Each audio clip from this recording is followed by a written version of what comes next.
की वीडियो में हम पढ़ने वाले हैं सेल्फ मैनेजमेंट स्किल्स के बारे में। सेल्फ मैनेजमेंट स्किल का इंट्रोडक्शन स्टार्ट करते हैं। Self management, it is also referred to as self control. It is the ability to control one's emotions, thoughts and behaviors effectively in different situation। Self management क्या होता है? एक ऐसी ability जिसके through हम अपने इमोशंस, थॉट और अपने बिहेवियर को डिफरेंट सिचुएशन में कंट्रोल कर सकते हैं। This includes motivating oneself and working towards achieving personal and academic goals। अगर किसी स्टूडेंट की स्ट्रॉन्ग सेल्फ मैनेजमेंट स्किल है तो वो दूसरों के कंपैरिजन में ज्यादा अच्छा करता है। जैसे कि कोई स्टूडेंट टाइमली क्लास में आता है, अटेंशन पे करना, obeying teachers, parents, elders, working with discipline. तो इसका मतलब क्या है? एक किसी स्टूडेंट का अगर ये कैरेक्टरिस्टिक्स है, इसका मतलब उसने अपने आप को मैनेज किया है। तो जो सेल्फ मैनेज पर्सन होते हैं, जो सेल्फ मैनेज्ड होते हैं, वो दूसरों के कंपैरिजन में ज्यादा अच्छा करते हैं, जिनको अपने पर कोई मैनेज करने की एबिलिटी नहीं होती है जिनके अंदर। अगर हम देखें self management, it helps a person to do better in studies और वर्क। यानी जो पर्सन सेल्फ मैनेज्ड है, वो आइदर स्टडी व या फिर वर्क, कुछ भी होगा उसमें बेटर परफॉर्म करेगा। यानी अगर किसी को सक्सेसफुल होना है तो सबसे पहली क्वालिटी यही होना चाहिए सेल्फ मैनेजमेंट की, ताकि वो अपने इमोशंस, थॉट सबको डिफरेंट तरीके से कंट्रोल कर सके। अगर कोई पर्सन वर्किंग है, इसका मतलब क्या है? उसे वेरियस स्किल को इम्प्रूव करना होगा। टाइमलाइन, डिसिप्लिन, प्रॉब्लम सॉल्विंग और वर्क की हैबिट को डेवलप करना होगा। तो इस तरीके से हम अपने आप को मैनेज करते हैं और मैनेज करना जरूरी भी है। To manage oneself well, person needs to develop the following. अगर कोई पर्सन अपने आप को मैनेज करना चाहता है तो उसे कुछ पर्टिकुलर चीजों का ध्यान रखना होगा, जैसे positive thinking, to think that one can get things done and be happy. यानी हमेशा क्या करना है? कोई पर्सन पॉजिटिव सोचता है, ये सोचता है कि उस काम को कर लेंगे और खुश रहेंगे, तो हमेशा हर चीज को हैप्पीली एक्सेप्ट करता है।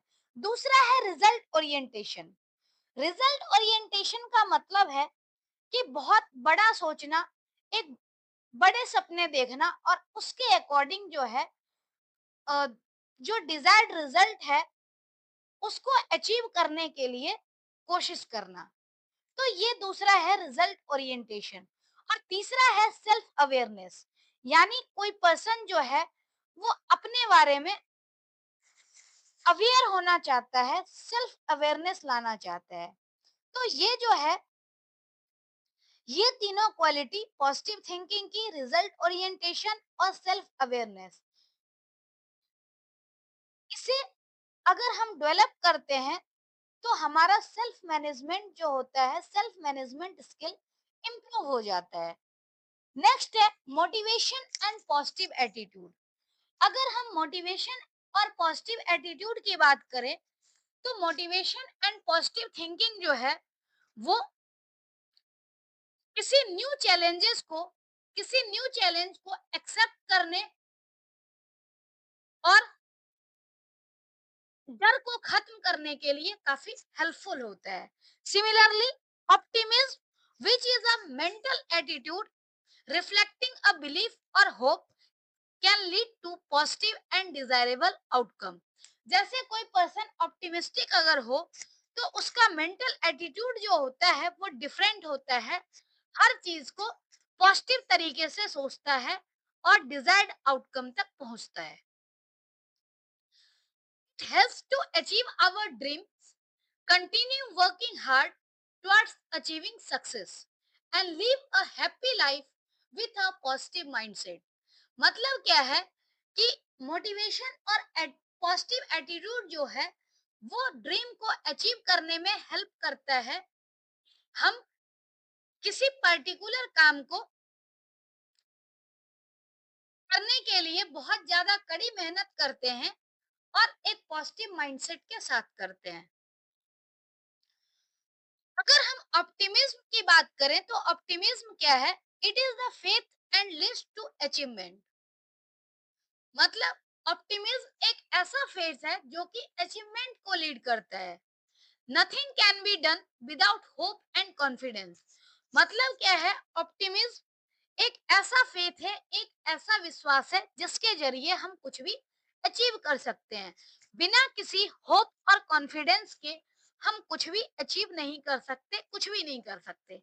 ये किसने कहा था? हेलन केलर ने। नेक्स्ट वर्ड है, टर्म है मोटिवेशन। मोटिवेशन वर्ड जो है वो मोटिव से डिराइव हुआ है। मोटिव का मतलब ही है कि किसी चीज को अचीव करने के लिए अपने जो बिहेवियर है उसको चेंज करना। एन इंडिविजुअल्स मोटिवेशन में come from with in and और इंस्पायर्ड बाय अदर्स और इवेंट्स। मतलब क्या है? अगर कोई इंडिविजुअल है तो आइदर उसकी मोटिवेशन खुद की होती है। तो अगर खुद की मोटिवेशन है, खुद के अंदर से आती है तो इंट्रिंसिक मोटिवेशन होता है। और अगर दूसरे से इंस्पायर्ड होता है तो उसे हम कहते हैं एक्सट्रिंसिक मोटिवेशन।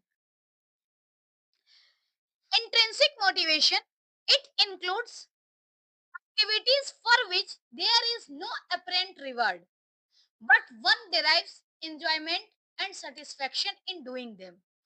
Intrinsic motivation में जनरली क्या होता है? अलग से कोई रिवार्ड नहीं मिलता, लेकिन कोई पर्सन अपने सेटिस्फेक्शन और एंजॉयमेंट के लिए करना चाहता है, तो इसे हम कहते हैं intrinsic motivation. It occurs when people are internally motivated to do something because it brings them pleasure.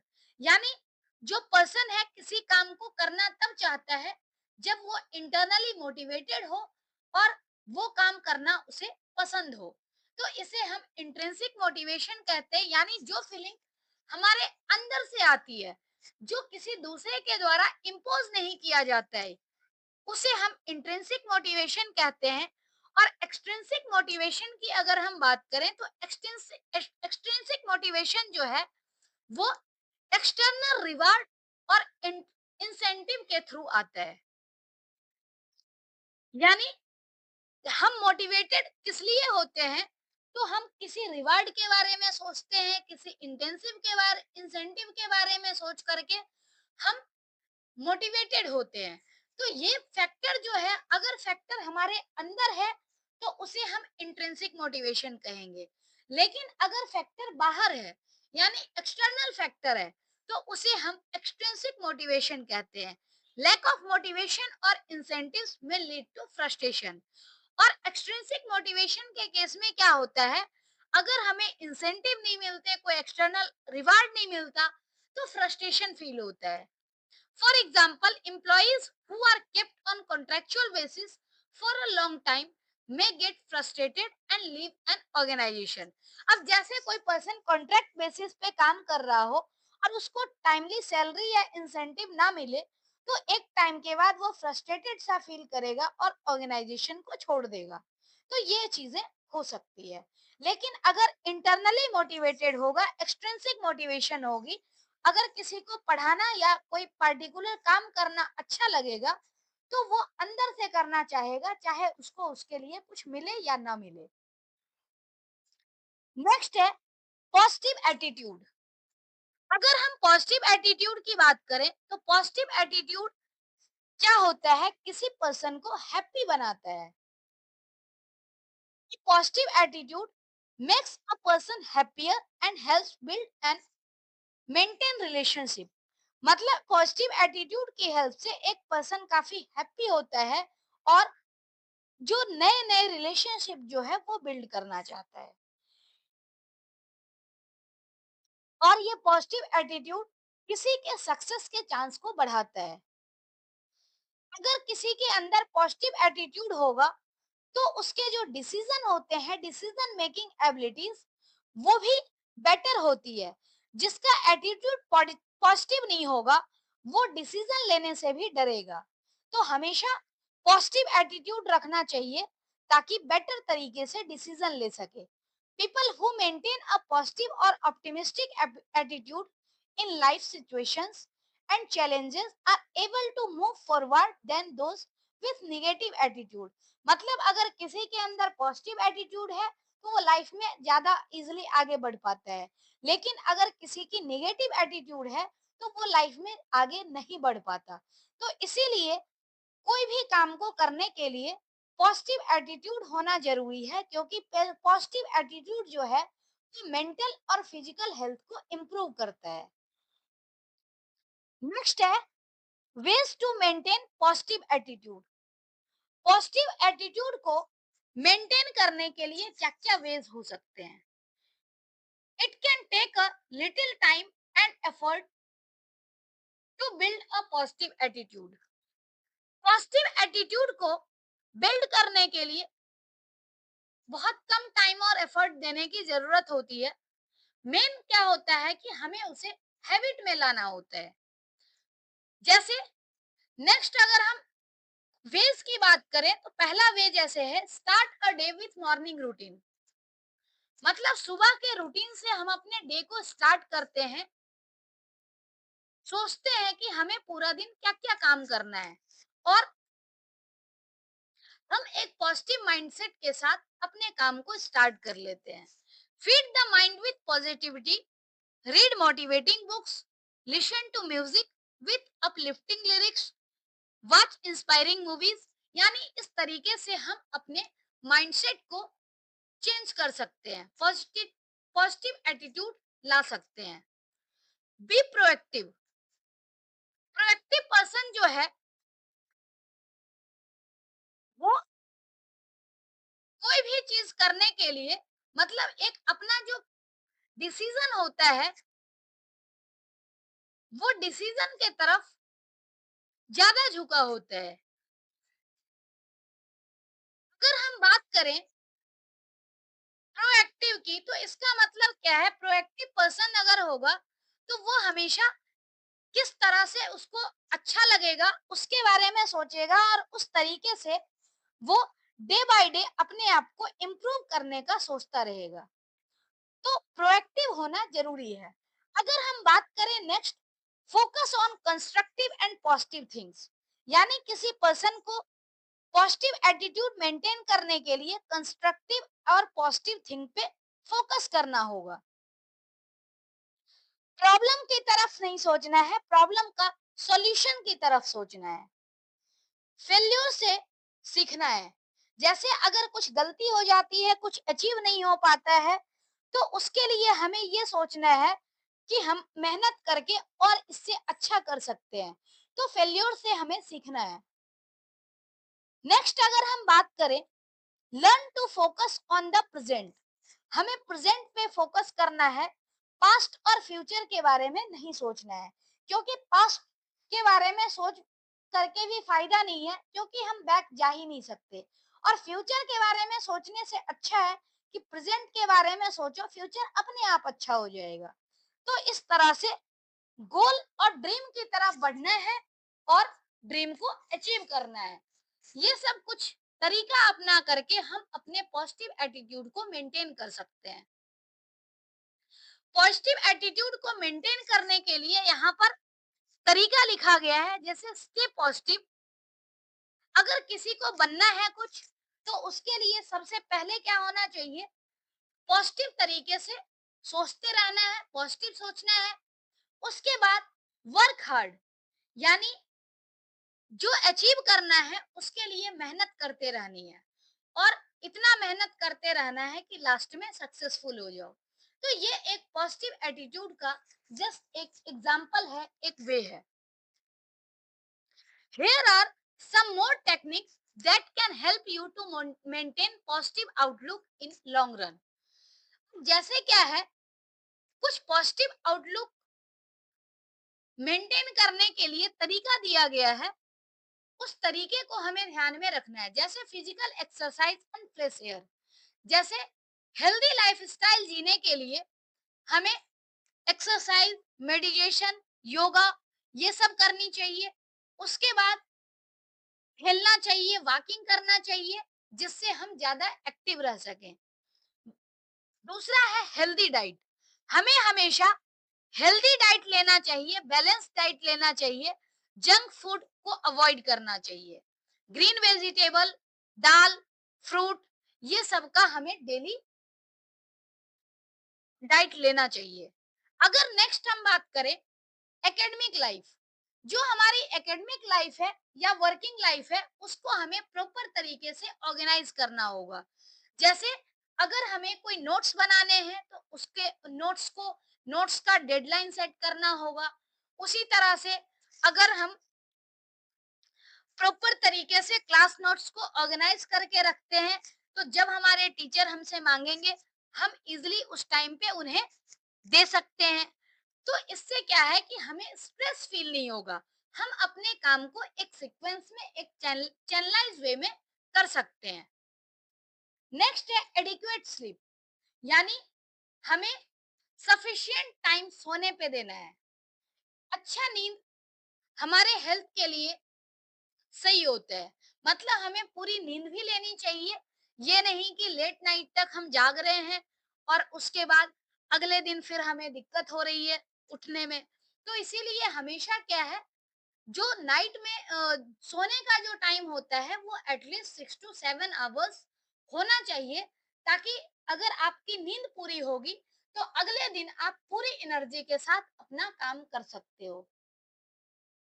Holiday with friends and family, अगर आप हॉलीडे में हो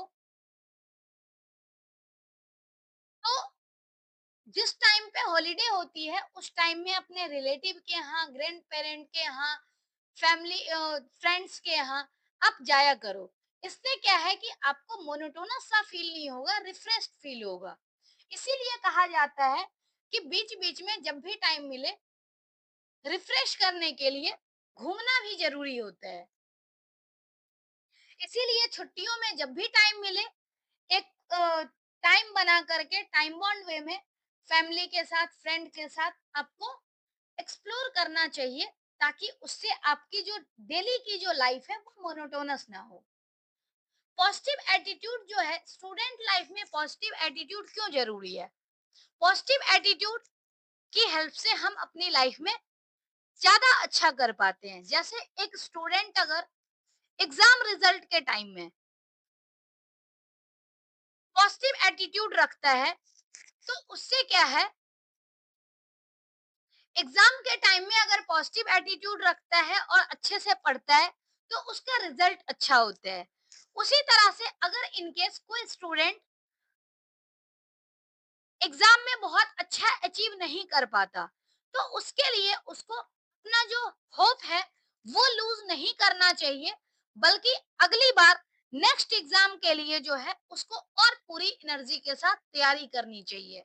इसी तरह से अगर जैसे कई बार हम इंटरव्यू देने जाते हैं, किसी ड्रीम जॉब का इंटरव्यू देने जाते हैं और पहली बार में सिलेक्ट नहीं होते, तो उस केस में हमें डिमोटिवेटेड फील नहीं करना है, बल्कि हमें पॉजिटिव एटीट्यूड के साथ ये सोचना है कि इस बार शायद कोई कमी रही होगी, अगली बार और अच्छे से मेहनत करेंगे और गोल को अचीव करेंगे। तो इस तरह से आप अपने पॉजिटिव एटीट्यूड को मेंटेन करके रख सकते हो, और पॉजिटिव एटीट्यूड मेंटेन करने से आप लाइफ में ज्यादा अच्छा कर पाते हो। नेक्स्ट है what is stress and how to manage it.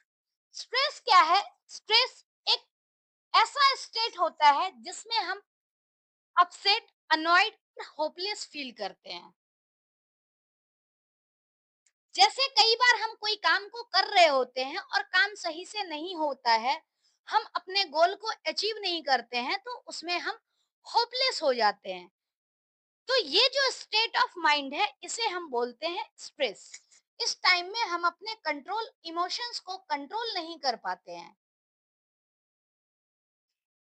अगर हमें स्ट्रेस को मैनेज करना होगा तो उसका कुछ वेज दिया गया है।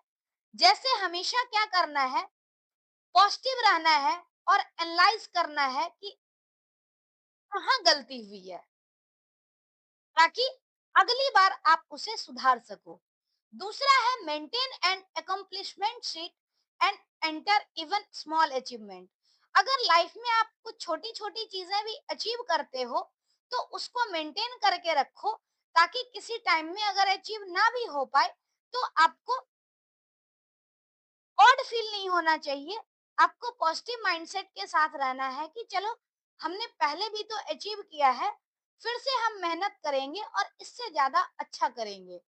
तो इस तरीके से हम अपने माइंडसेट मेंटेन रख सकते हैं। हमेशा प्रेजेंट के बारे में सोचना है, पास्ट इश्यूज के बारे में सोच करके अपसेट और हेल्पलेस नहीं होना है। Talk to friends and family for comfort.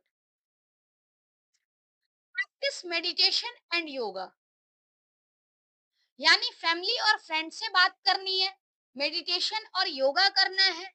उसके बाद जब भी आपको निगेटिव फील होता है तो जो हम अकम्प्लिशमेंट सीट मेंटेन करते हैं उसे हमें देखना चाहिए और उससे सीखना चाहिए। तो ये जो है स्ट्रेस को मैनेज करने का कुछ तरीका है।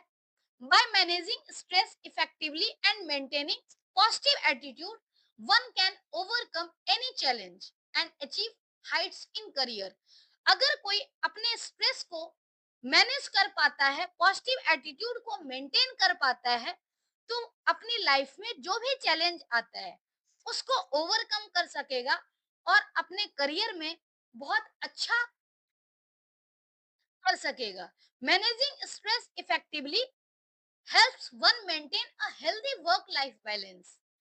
अगर कोई पर्सन स्ट्रेस को इफेक्टिवली मैनेज कर पाता है तो उसकी जो वर्क लाइफ बैलेंस होती है वो भी मेंटेन रहती है। तो स्ट्रेस को मैनेज, स्ट्रेस होता क्या है और उसे हम मैनेज कैसे करते हैं, उसके लिए हमने कुछ वेज पढ़ा। नेक्स्ट है रिजल्ट ओरिएंटेशन। अगर हम रिजल्ट ओरिएंटेशन की बात करें तो रिजल्ट ओरिएंटेशन एक ऐसा टर्म है जो किसी पर्सन की एबिलिटी को रिकॉग्नाइज करता है।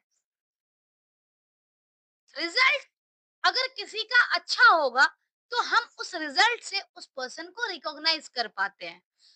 Result recognition is a term used to describe a person's ability to recognise what results are important and the steps needed to be taken to achieve them। मतलब result orientation है वो किसी person की ability को recognise करता है, क्या result important है और उसे अचीव करने के लिए क्या स्टेप्स लेना होगा, इसके बारे में भी क्लियर बताता है। It means to focus on result of an assign task. यानी जो टास्क असाइन किए गए हैं उस पे हमें फोकस्ड रहना है। अगर हम जानते हैं कि हमें क्या अचीव करना है तो हमें उसी एनर्जी के साथ एफर्ट लगाना होगा ताकि हम गोल को अचीव कर सकें। Result orientation describes an individual और organisation that focuses on outcome rather than process. मतलब जो रिजल्ट ओरिएंटेशन है वो किसी इंडिविजुअल या ऑर्गेनाइजेशन को इस तरह से डिस्क्राइब करता है कि एक्चुअल रिजल्ट क्या होगा, ना कि उसके प्रोसेस के बारे में बताता है। मतलब फाइनल रिजल्ट जो है, फाइनल रिजल्ट के बारे में सोचा जाता है, ना कि उस रिजल्ट को अचीव करने का क्या प्रोसेस होगा उसके बारे में। An ideal employee needs to be proactive and result driven। मतलब कोई एक आइडियल एम्प्लॉय जो कि अच्छा एम्प्लॉय हो उसको प्रोएक्टिव होना चाहिए और रिजल्ट ड्राइवन होना चाहिए। कोई भी पर्सन हो उसको हमेशा अपने जो गोल सेट किए गए हैं उसको अचीव करने के लिए जो भी नेसेसरी स्टेप्स हैं उसको लेना होता है। नेक्स्ट है how to become result oriented. हमने पढ़ा कि रिजल्ट ओरिएंटेशन क्या होता है। अगर हम रिजल्ट की बात करें तो रिजल्ट ओरिएंटेड हम कैसे हो सकते हैं, इसके लिए कुछ स्टेप्स दिए गए हैं। पहला है सेट क्लियर गोल, यानी हमें पहले गोल को सेट करना होगा कि हमें एक्चुअल में क्या अचीव करना है, हमारा टारगेट क्या होगा। तो हम क्लियर गोल सेट करेंगे।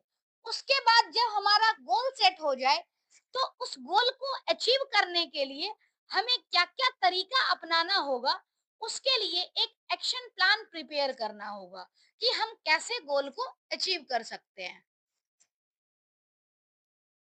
Gives a detail of the steps to be taken to achieve the target। मतलब गोल को अचीव करने के लिए हमें किस तरह से स्टेप लेने होंगे, टारगेट कैसे अचीव होगा, उसके बारे में हमें क्लियरली अपने एक्शन प्लान को बनाना होगा।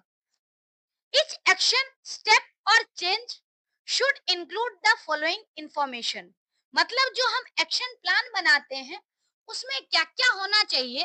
पहला है what changes will occur after the action, यानी एक्शन के बाद क्या चेंज होगा। Who will carry out the changes, मतलब ये जो चेंज है वो कौन करेगा। When will the changes takes place, यानी किस टाइम पर चेंज होगा। How long will the change stay, यानी कितने टाइम तक ये चेंज कंटिन्यू रहेगा। चेंज को करने के लिए क्या क्या रिसोर्सेस की नीड होगी। Who should know and who should be communicated, यानी किसको बताना है, किसको जानना है। तो ये सारी जो प्लानिंग होगी ये एक्शन प्लान में इंक्लूड करना होता है। अगर हम बात करें तो गोल को अचीव करने के लिए और क्या-क्या करना होता है, तो नेक्स्ट है use the right resources and tool. अब अगर हमने प्लानिंग कर ली है तो प्लानिंग करने के बाद हमें उसे कैसे करना है, तो उसके लिए करेक्ट रिसोर्सेस और हमें टूल का यूज करना होगा। जैसे मान लो हमने एक टारगेट बना लिया कि हमें कॉलेज के एंट्रेंस एग्जाम में 70% मार्क्स लाना है। तो वो 70% मार्क्स लाने के लिए हमें क्या क्या रिसोर्स यूज करना होगा, क्या क्या टूल्स यूज करना होगा, उसके बारे में हमें चाहे दूसरे की सजेशन लेनी पड़े, वो हम सजेशन के आधार पर राइट रिसोर्स और टूल का यूज करेंगे।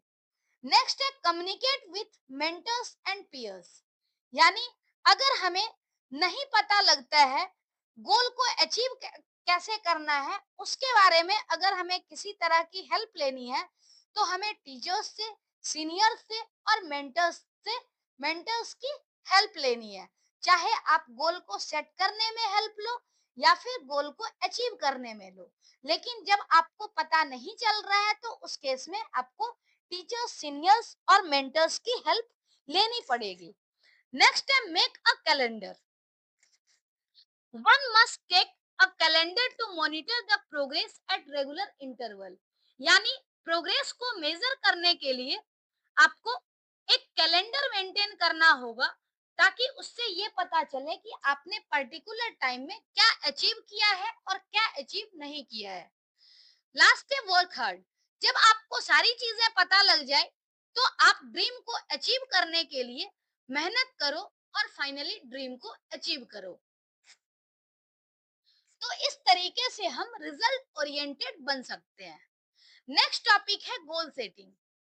Goal setting helps us to understand what we want, how to achieve it and how do we measure our success।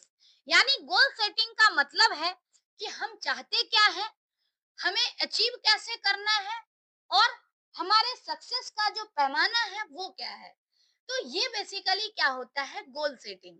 Writing a goal requires that we should understand its purpose and its objective। यानी हम अगर कोई goal decide कर लेते हैं तो इसका मतलब क्या है, हमें उसका पर्पस और ऑब्जेक्टिव दोनों पता होना चाहिए। नेक्स्ट है हाउ टू डिफाइन अ गोल। अगर हम कोई गोल डिफाइन करते हैं तो गोल डिफाइन करने के लिए हमें किस तरीके का रिसोर्स और साथ साथ इंस्ट्रक्शन तरीका अपनाना होगा, उसका हमें ध्यान में रखना है। जैसे पहला अगर हम बात करें तो टर्म है स्पेसिफिक, और ये जो हम गोल सेट कर रहे हैं, गोल सेट करने के लिए हमारे पास एक मेथड होता है स्मार्ट, यानी स्मार्ट का यूज करके हम गोल को सेट कर सकते हैं। ये आपने 11th क्लास के एम्प्लॉयबिलिटी स्किल में भी पढ़ा होगा। स्मार्ट का मतलब है स्पेसिफिक, यानी जो गोल है वो स्पेसिफिक होना चाहिए। स्पेसिफिक टर्म में हम गोल को डिफाइन कर सकें। हर एक गोल जो डिसाइड करें उसका एक स्पेसिफिक पर्पस हो।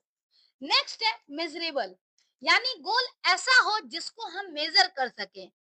ये नहीं कि मेजर ही ना कर सके। जैसे मान लीजिए कि आपको एग्जाम में अच्छा करना है, आपने सोच लिया कि हमें मिड टर्म में बहुत अच्छा करना है या फाइनल में अच्छा करना है, तो आपने डिसाइड तो कर लिया कि हमें अच्छा करना है, लेकिन कितना अच्छा करना है, तो उसको कैसे मेजर करोगे? तो इसके लिए जब तक आप परसेंटेज नहीं डिसाइड करोगे कि मिनिमम हमें इतना परसेंट लाना है, तब तक आप अपने गोल को मेजर ही नहीं कर सकते। तो ये टर्म है मेजरेबल। नेक्स्ट है एक्शन ओरिएंटेड। गोल ऐसा नहीं होना चाहिए जो सिर्फ आपने सेट कर लिया और आपका गोल जो है वो बैठे बैठे अचीव हो जाएगा। ऐसा नहीं होता। गोल जो है सेट करने के बाद आपको एक्शन ओरिएंटेड रहना पड़ेगा। मतलब आपको उस गोल को अचीव करने के लिए कुछ ना कुछ एक्शन फॉलो करने होंगे, डिफरेंट स्टेप्स फॉलो करना होगा, तब आप गोल को अचीव कर पाओगे। नेक्स्ट टर्म है रियलिस्टिक। रियलिस्टिक यानी गोल ऐसा होना चाहिए जो रियलिस्टिक हो, जो अचीव किया जा सके।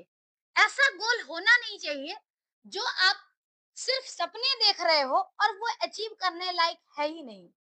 आप जैसे आज 12th में हो और सोच लो कि हम अगले साल ग्रेजुएशन कंप्लीट कर लें, तो ये रियलिस्टिक गोल नहीं हो सकती है, जो कि पॉसिबल ही नहीं है। तो गोल हमेशा ऐसा चूज करना है जो रियलिस्टिक हो। उसके बाद टाइमली, यानी टाइम बाउंड। जो भी गोल हम सेट करें वो एक टाइम बाउंड मैनर में हमें अचीव करना होता है। जो गोल है उसकी एक डेडलाइन होती है और उसी डेडलाइन में हम गोल को अचीव करते हैं। तो हमें स्मार्ट रूल को फॉलो करके गोल को सेट करना होता है। स्मार्ट रूल यानी SMART, S for specific, M for measurable, A for action oriented, realistic और टाइमली या टाइम बाउंड। तो ये जो है स्मार्ट, ये गोल को डिसाइड करने में हेल्प करता है। नेक्स्ट अगर हम रिजल्ट ओरिएंटेड गोल का एग्जांपल देखें, तो जैसे यहाँ पर रिजल्ट ओरिएंटेड गोल का एग्जांपल है, a student may set a goal of scoring high marks in exam, यानी हाई मार्क्स अचीव करने का गोल है। दूसरा है एक एथलीट ने 5 मील पर डे रन करने का फैसला लिया है, तो ये एथलीट का गोल है। ऐसे ही ट्रेवलर का जो गोल है वो डेस्टिनेशन सिटी में पहुंचने के लिए 3 आवर्स का टारगेट बनाया, तो ये भी रिजल्ट ओरिएंटेड गोल है। तो इस तरह से हम गोल को सेट कर सकते हैं। नेक्स्ट टर्म है, next topic self awareness. Self awareness का मतलब है कि हमें खुद के बारे में जानना। खुद के बारे में जानना यानी हमारी नीड क्या है, हमारी डिजायर क्या है, हैबिट क्या है, ट्रेट्स क्या है, हमारी फीलिंग और बिहेवियर क्या है। अगर हम ये सब के बारे में जानना चाहें, इसका मतलब क्या है? Self awareness. सेल्फ अवेयरनेस यानी खुद के बारे में जानना। अगर हम खुद के बारे में अवेयर नहीं होते तो हम क्या करना चाहते हैं वो भी क्लियर नहीं होता है। यानी अगर किसी को लाइफ में कुछ करना है तो उसके लिए पहले सेल्फ अवेयर होना पड़ेगा।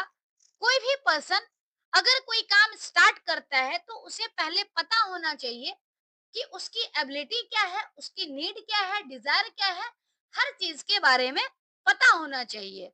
तो इसलिए सेल्फ अवेयरनेस जो है वो हमारी लाइफ में बहुत ज्यादा इम्पोर्टेंट है, क्योंकि जब तक हम अपने बारे में नहीं जानेंगे हम कुछ भी नहीं कर सकते हैं। स्टेप्स टुवर्ड्स सेल्फ अवेयरनेस, यानी सेल्फ अवेयरनेस के लिए हम क्या स्टेप्स लेते हैं। सेल्फ अवेयरनेस का फर्स्ट स्टेप है practising self awareness is gaining a greater awareness of one's emotion. यानी सेल्फ अवेयरनेस का मतलब है कि सबसे पहले अगर हम सेल्फ अवेयरनेस को देखें तो हम अपने इमोशंस के बारे में जानें कि हम कौन से सिचुएशन में हमारा इमोशन क्या होता है, हम कैसे अपने इमोशंस को कंट्रोल कर सकते हैं। जैसे इमोशन है हैप्पी है, गुड है, बैड है, सैड है, सिक है, नर्वस है, फ्रस्ट्रेटेड है, ये सब क्या है, ये एक तरह का इमोशन है। तो अगर हम सेल्फ अवेयरनेस की बात करें तो हमें अपने इमोशंस पे कंट्रोल होना चाहिए, हमें अपने इमोशंस के बारे में जानना होगा। सेकंड स्टेप क्या है, सेल्फ अवेयरनेस को पहले हम अगर जान लेते हैं तो फिर सेल्फ अवेयरनेस को अपनी एक हैबिट के रूप में डेवलप करने के लिए प्रैक्टिस करेंगे। यानी कोई चीज अगर ओकेजनली करते हैं तो उतना अच्छे से नहीं हो पाता है, लेकिन अगर वही काम करने की हमारी हैबिट बन जाए तो ज्यादा इजीली काम हो पाता है। तो इसीलिए हमें हैबिट में लाना होगा। नेक्स्ट अगर हम बात करें थर्ड स्टेप की, तो थर्ड स्टेप है for practising self awareness is expanding one's practice to areas of life beyond the person's feeling. मतलब पर्सन के फीलिंग के बियॉन्ड अगर हम जैसे कुछ करते हैं, स्पेंड करते हैं, तो ये जो है ये प्रैक्टिस हमें करना होगा। मतलब पहले जिसके बारे में हम जानते हैं, जो हम करना चाहते हैं, हमारी एक्सपेक्टेशन जो है उसे हमें हैबिट में लाना होगा। उसके बाद हमें अपना जो एक्सपेक्टेशन है उससे थोड़ा सा और आगे निकल करके और इसे भी प्रैक्टिस में लाना होगा। तो इस तरह से जो है ये सेल्फ अवेयरनेस हो सकता है। नेक्स्ट है पर्सनालिटी एंड पर्सनालिटी ट्रेट्स। किसी पर्सन की पर्सनालिटी क्या होती है? पर्सनालिटी जो बेसिकली होता है वो किसी पर्सन का different type of behaviour, thoughts और फीलिंग्स होती है। यानी पर्सनालिटी कोई एक अकेली चीज नहीं होती है, ये cluster of thoughts, feelings and behaviours होता है जो किसी पर्सन को यूनिक बनाता है, दूसरे से डिफरेंट बनाता है। तो ये इसकी पर्सनालिटी होती है।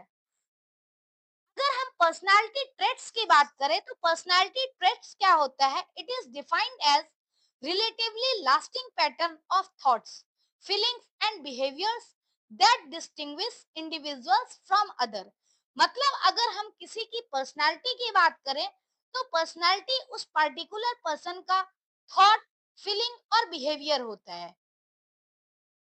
अगर हम पर्सनालिटी ट्रेट्स की बात करें तो पर्सनालिटी ट्रेट्स जो होता है ये different type of pattern of thoughts और फीलिंग्स एंड बिहेवियर होते हैं। मतलब ये कंटिन्यूअसली चलते रहता है जो किसी पर्सन को दूसरे पर्सन से डिफरेंट बनाता हो। तो ये टर्म है पर्सनालिटी और पर्सनालिटी ट्रेट्स। अगर हम पर्सनालिटी डेवलपमेंट की बात करें तो पर्सनालिटी डेवलपमेंट का मतलब ही है कि हम अपने थॉट, अपने फीलिंग और अपने बिहेवियर को एक ऑर्गेनाइज पैटर्न में डेवलप करना चाहते हैं। तो इसका मतलब क्या है, हम अपनी पर्सनालिटी को डेवलप करना चाहेंगे। Personality development occurs by ongoing interaction of temperament, character and environment। उसके बाद जो कल्चर है, कल्चर भी पर्सनालिटी को शेप करने में इंपॉर्टेंट रोल प्ले करता है। कई बार कल्चर का भी इफेक्ट होता है पर्सनालिटी पे। One's personality also affects the person's relationship with other। अगर किसी की पर्सनालिटी अच्छी नहीं है तो पर्सन का जो रिलेशन होता है दूसरों से वो भी उतना अच्छा नहीं होता है। अगर किसी पर्सन की पर्सनालिटी अच्छी है तो उसके जो रिलेशनशिप होते हैं दूसरों से वो भी अच्छे होते हैं। इसका मतलब क्या है, a positive personality can lead to better performance, increase productivity and cordial relationship with other. यानी किसी पर्सन की अच्छी पर्सनालिटी है, पॉजिटिव पर्सनालिटी है, तो इससे उसका परफॉर्मेंस बेटर हो पाएगा, प्रोडक्टिविटी इंक्रीज होगी और दूसरों के साथ कॉर्डियल रिलेशनशिप हो पाएगा। उसके बाद नेक्स्ट है, there are 5 parameters that describe an individual's personality. अगर हम किसी के पर्सनालिटी की बात करें तो किसी इंडिविजुअल की जो पर्सनालिटी है वो 5 फैक्टर मॉडल पे डिपेंड करता है और इसे हम बिग 5 फैक्टर या फिर 5 फैक्टर मॉडल कहते हैं, यानी FFM। पहला है ओपननेस। ओपननेस का मतलब है कि कोई ऐसा पर्सन जो दूसरों के सामने कितना खुल करके अपनी बातें कह पाता है। जो ये पर्सन होते हैं जिनकी जो इंडिविजुअल की कैरेक्टरिस्टिक्स होती है वो ओपननेस, वो ज्यादातर क्यूरियस, एक्टिव, क्रिएटिव और फ्लेक्सिबल होते हैं।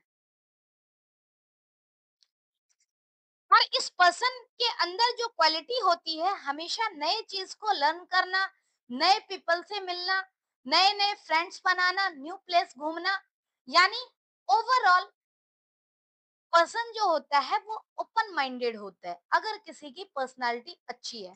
दूसरा है कंससनेस। कंससनेस का मतलब है कि कोई पर्सन जो है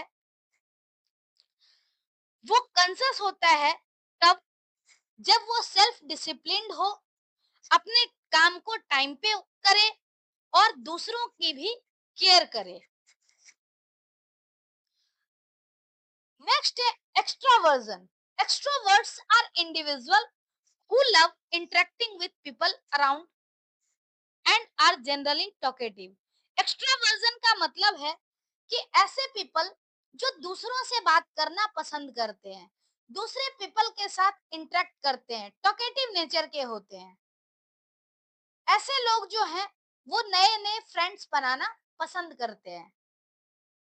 नेक्स्ट अगर हम बात करें तो नेक्स्ट है एग्रीबलनेस, यानी जो पर्सन होते हैं वो kind, sympathetic sympathetic cooperative, warm और कंसिडरेट होते हैं। मतलब ये डिफरेंट सिचुएशन में अपने आप को एकोमोडेट कर पाते हैं। For example people who help and take care of others are generally agreeable. मतलब क्या है, वैसे पर्सन जो दूसरों की हेल्प करते हैं वो ज्यादातर एग्रीबल नेचर के होते हैं। नेक्स्ट है न्यूरोटिसिज्म। न्यूरोटिसिज्म क्या है? एक ऐसा ट्रेट है जिसमें इंडिविजुअल एंजाइटी के टुवर्ड्स अपनी टेंडेंसी को दिखाता है, सेल्फ डाउट, डिप्रेशन, साइनेस और इस तरह के और भी नेगेटिव फीलिंग को। तो जो पर्सनालिटी है वो 5 फैक्टर्स के आधार पे डिसाइड हम करते हैं कि किसी पर्सन की पर्सनालिटी क्या है। पर्सनालिटी मेजर करने का जो पैमाना है उसके बाद हमें देखना है कॉमन पर्सनालिटी डिसऑर्डर।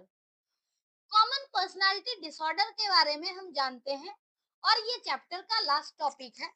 अगर हम पर्सनालिटी डिसऑर्डर की बात करें तो it involves long term patterns of thoughts, behaviour that are unhealthy and rigid. मतलब एक लॉन्ग टर्म बिहेवियर होता है, लॉन्ग टर्म पैटर्न होता है जो कि अनहेल्दी और रिजिड होता है। Personality disorder is a way of thinking, feeling and behaving that deviate from worldly expectation and cause distress which lasts over time। कहने का मतलब पर्सनालिटी डिसऑर्डर क्या है? वे ऑफ थिंकिंग है, फीलिंग है, बिहेवियर है जो कि किसी पर्सन को एक्सपेक्टेशन से डेविएट करता है और जिसका रीजन क्या होता है? डिस्ट्रेस फील करना। तो ये किसी की पर्सनालिटी डिसऑर्डर हो सकती है। अगर हम पर्सनालिटी डिसऑर्डर की बात करें तो पहला पर्सनालिटी डिसऑर्डर होता है सस्पिशियस, यानी जो पीपल दूसरों को मिसट्रस्ट करते हैं, यानी दूसरों के ऊपर जिनको ट्रस्ट नहीं होती है, ऐसे पीपल होते हैं suspicious. People falling under this cluster always mistrust others and are suspicious even when there is no need to do so. यानी ऐसे पीपल जो हमेशा दूसरों को डाउट के नजर से, सस्पिशियस नजर से देखते हैं, उसे वैसे पीपल को हम इस कैटेगरी में कैटेगराइज करते हैं। जैसे एग्जांपल है, जो वर्षा है वो एक होम मेकर है और उसके घर में एक मेड काम कर रही है, काफी 2 साल से काम कर रही है, लेकिन फिर भी उसके दिमाग में चलता रहता है कि वो शायद मेरे घर से कुछ ले जाती है। तो उसके लिए उसने अपने घर में सीसीटीवी कैमरा इंस्टॉल नहीं कराया है, लेकिन उसकी बजाय वर्षा को बार बार हमेशा अलग अलग तरीके से, निगेटिव तरीके से बोलते रहती है, जबकि उसके बारे में कंफर्म नहीं है कि वो क्या कर रही है और क्या नहीं कर रही है। तो बेटर है वो सीसीटीवी कैमरा लगवा लेती, लेकिन क्या है कि वो सीसीटीवी कैमरा भी नहीं लगवा रही है, लेकिन फिर भी जो मेड है उस पे सस्पिशियस नजर से देख रही है। तो इसका मतलब क्या है, जो वर्षा का नेचर है वो सस्पिशियस नेचर है। सस्पिशियस नेचर की वजह से डिफरेंट टाइप का स्ट्रेस फील होता है। जैसे क्या है, paranoid personality disorder. Paranoid personality disorder is characterised by distrust for others. मतलब दूसरों के साथ अगर डिसट्रस्ट हो रहा है, इसका मतलब पैरानॉइड पर्सनालिटी डिसऑर्डर है। नेक्स्ट है सिजॉइड पर्सनालिटी डिसऑर्डर। इसका मतलब क्या है कि कोई भी पर्सन जो है वो ज्यादातर प्रोन टू इंट्रोस्पेक्शन और फैंटासी।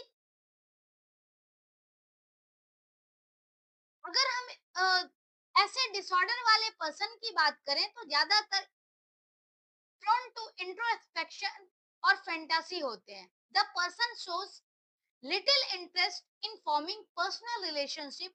मतलब इस तरह के जो लोग होते हैं वो दूसरों के साथ रिलेशनशिप बिल्डअप नहीं करना चाहते हैं।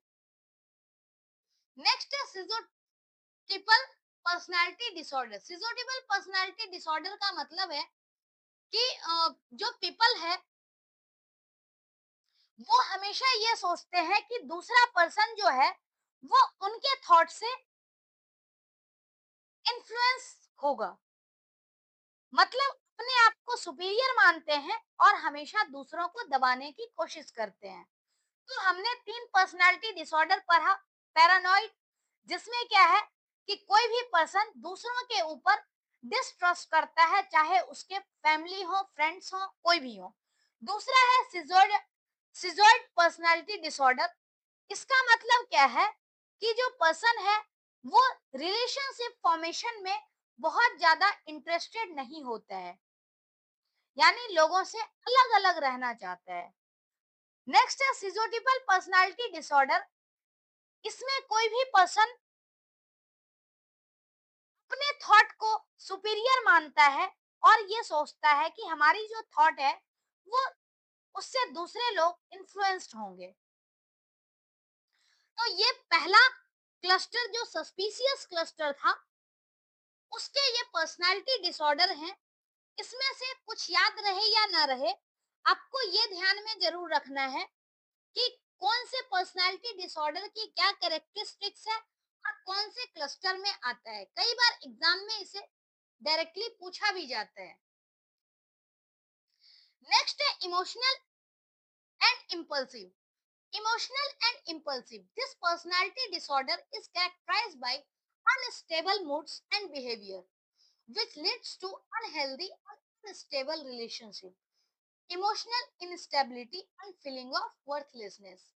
मतलब अगर किसी पर्सन के अंदर इस तरह की पर्सनालिटी डिसऑर्डर होता है, तो जो पर्सन है वो अनस्टेबल मूड का होगा, अनस्टेबल बिहेवियर का होगा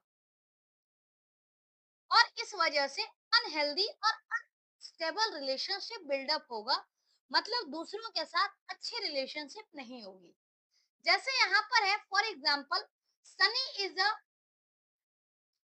student in high school. Whenever he get low marks, he is depressed and fight with friends. He also does not try to learn from mistakes. His parents and teachers have tried talking with him, but he feels angry, worthless and shout at them. मतलब सनी एक student है जो जब भी लो marks gain करता है तो अपने दोस्तों से झगड़ा करता है और डिप्रेस्ड रहता है। कभी भी गलती से सीखना नहीं चाहता है, चाहे उसके पेरेंट्स या टीचर्स उसे कितना भी कोशिश कर लें, तो उन पे भी गुस्सा करता है और एंग्री होता है। तो ये जो है, ये पर्सनालिटी डिसऑर्डर का एग्जाम्पल है। जैसे अगर हम बात करें इसके अंदर डिसऑर्डर क्या-क्या होंगे, तो anti social personality disorder. Anti social personality disorder का मतलब ये है कि ये जो है दूसरे पर्सन को इज्जत नहीं देना चाहेगा, सोशल रूल को हमेशा डिसरिगार्ड करेगा। दूसरा है borderline personality disorder. Borderline personality disorder का मतलब है कि ज्यादातर ऐसे पर्सन में सुसाइडल थ्रेट्स और सेल्फ हार्म की टेंडेंसी होती है। नेक्स्ट है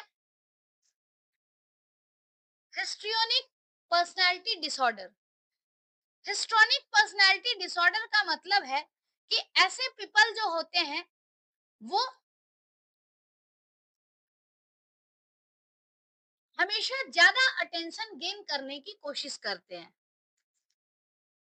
और बहुत ज्यादा सेंसिटिव होते हैं। नेक्स्ट है नार्सिसिस्टिक पर्सनालिटी डिसऑर्डर। मतलब अगर किसी के साथ इस तरह के डिसऑर्डर होंगे तो पीपल जो है वो दूसरों को एम्पैथी नहीं दिखाना चाहेगा, दूसरों के ऊपर एम्पैथी नहीं दिखाएगा और अपने अचीवमेंट के लिए बहुत अलग तरीके से दूसरों के साथ पेश आएगा।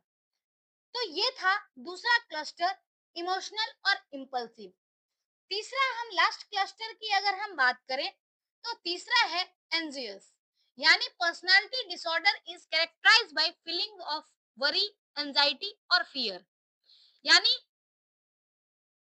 किसी पीपल की पर्सनालिटी जो है वरी, एंजाइटी और फियर वाली है, तो वो इस क्लस्टर में लाई करेगा। जैसे अगर हम बात करें एक एग्जाम्पल की, तो शिखा क्या है, एक एल्डरली वुमेन है। She stays with her family. She has the habit of washing her hands at least 20 times a day.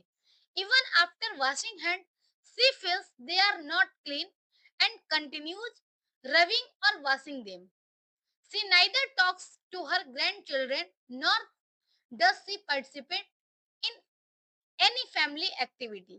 मतलब शिखा है एक एल्डर वुमेन है जो कि दिन भर में 20 टाइम हैंड वॉश करती है, मतलब और हैंड वॉश करने के बाद भी उसको भरोसा नहीं होता कि हमारे हाथ क्लीन है। हमेशा कंटिन्यूअसली रबिंग करती रहती है और अपने हाथ को धोती रहती है। इसका मतलब उसको ना अपने आप पर भरोसा है और ना फैमिली मेंबर पर भरोसा है, क्योंकि फैमिली मेंबर के साथ भी इंटरेक्ट नहीं करती है। तो इसका मतलब क्या है, पहला जैसे पर्सनालिटी डिसऑर्डर इसमें है, वो है avoidant personality disorder. Avoidant personality disorder का मतलब है कि इस तरह के जो पीपल होते हैं वो हमेशा दूसरों के साथ घुलना मिलना नहीं चाहते, हमेशा एम्बेरेस्ड, क्रिटिसाइज और रिजेक्टेड फील करते हैं। नेक्स्ट है dependent personality disorder. Dependent personality disorder में क्या है कि पर्सन के अंदर सेल्फ कॉन्फिडेंस नहीं होता, हमेशा दूसरों के ऊपर डिपेंडेंट रहते हैं। नेक्स्ट है ओबेसिव कंपल्सिव पर्सनालिटी डिसऑर्डर। अगर किसी के अंदर ओबेसिव कंपल्सिव पर्सनालिटी डिसऑर्डर है तो वो रूल और रेगुलेशन के प्रति बहुत ज्यादा स्ट्रिक्ट होते हैं। तो हमने डिफरेंट डिफरेंट पीपल के पर्सनालिटी के बारे में देखा, उसके कुछ डिसऑर्डर के बारे में हमने देखे, तो इसमें मेनली आपको पता होना चाहिए कि कौन सी पर्सनालिटी है और उसके अंदर क्या-क्या डिसऑर्डर हो सकते हैं। तो उसकी कैरेक्टरिस्टिक्स आपको पता होना चाहिए कि कौन से डिसऑर्डर में क्या कैरेक्टरिस्टिक्स होते हैं, क्योंकि ये ज़्यादातर एग्ज़ाम में पूछा जाता है। लास्ट एक छोटा-सा टॉपिक है, steps to overcome personality disorder. अब पर्सनैलिटी डिसऑर्डर से ओवरकम करने के लिए हमें क्या-क्या करना होगा? पहला है टॉक टू समवन, यानी दूसरों से बातें करना। Most often it helps to share your feeling. अगर हम दूसरों से बातें करेंगे तो ज्यादातर केस में हम अपने फीलिंग को शेयर कर सकते हैं।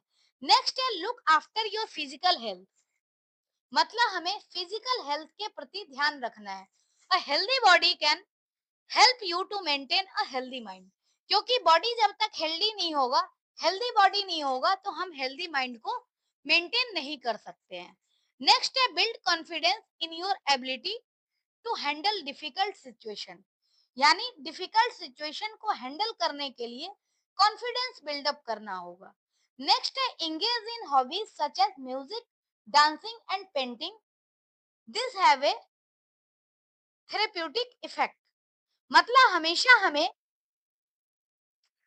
अपने हॉबीज में खुद को इंगेज करना चाहिए, चाहे वो हॉबी म्यूजिक का हो, डांस का हो, पेंटिंग का हो या कोई भी हॉबीज हो, क्योंकि हॉबी में इंगेज रहने से हमारा जो माइंडसेट है वो डिफरेंट रहता है। नेक्स्ट है stay positive by choosing words like challenges instead of problems, मतलब हमेशा हमें प्रॉब्लम पे फोकस नहीं करनी है, प्रॉब्लम को चैलेंज के रूप में लेना है और उसे सॉल्यूशन की तरफ बढ़ना है।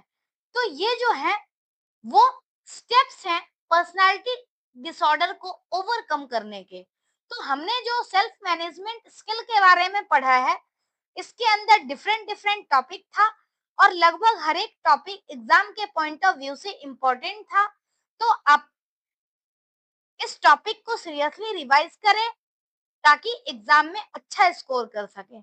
नेक्स्ट जो टॉपिक होगा वो होगा आईसीटी स्किल, जिसके बारे में हमें डिटेल में पढ़ना है। आज के लिए इतना ही। Thank you so much.